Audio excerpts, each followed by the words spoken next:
Sorry about that. Looks like the video just cut it off for 8 minutes. But this is part two of the video, and I'm gonna pick up back where I left off.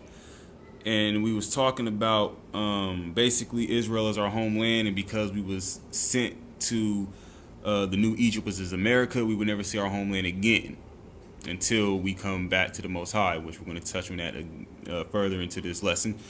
But reading into the scriptures, it says, "And there ye shall be sold unto your enemies for bondmen and bondwomen, and no man shall buy you." And that's again Deuteronomy chapter 28, verse 68.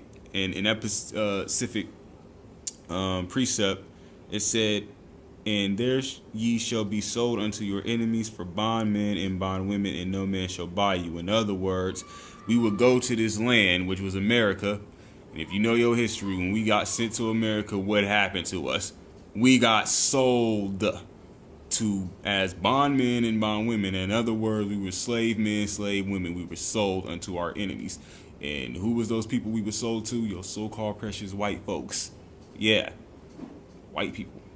The ones that a lot of y'all got friends with, probably dating, boyfriend as well as girlfriend. But yeah, your enemies, so-called white folks. We were sold to them according to the Bible. Not your buddy, not your pal, your enemy. And yeah, looking further into the scripture, and it said, "You will be sold as bondmen and bondwomen, Saki. Bondmen and bondwomen, you will be sold as bondmen and bondwomen, and no man shall buy you." Now, some will look at that scripture and say, "Oh, that don't relate to us because we did get bought. We were sold." But when you look into, so camera messing up. Anyway, so like when you look into the history, we did get bought, and we were sold as slave men and slave women, and it said that no man shall buy you. And what it meant by no man shall buy you, it didn't mean that white men wouldn't buy us. It meant that no people of our own will buy us out. In other words, pay our bail. Like no human man, no mortal of our nation, especially black men, black women, whoever was going to set us free.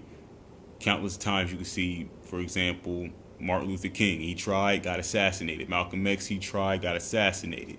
People who spoke the truth, whether it was Michael Jackson or he got killed, or just Tupac. He stood up and he knew too much and was talking about Black Jesus, or just people in general, just no matter who it was, a mortal man, anybody that wasn't the Most High, couldn't set us free. Only the Most High could get us out. So no regular man could set us free. So we was in captivity. We was locked up in America, slaves in America, and there was nothing that we could do about it. Now, I told you who we are according to the scriptures and who we are as the children of Israel, and that we are Hebrew Israelites. You black man, black woman, Hispanic man, Hispanic woman, Native American man, and Native American woman. You were also the chosen children of the Most High. You were also Israelites. We are all Israelites. We are God's chosen people through the 12 tribes. I'm going to touch on that in the next lesson, most likely, Lord willing.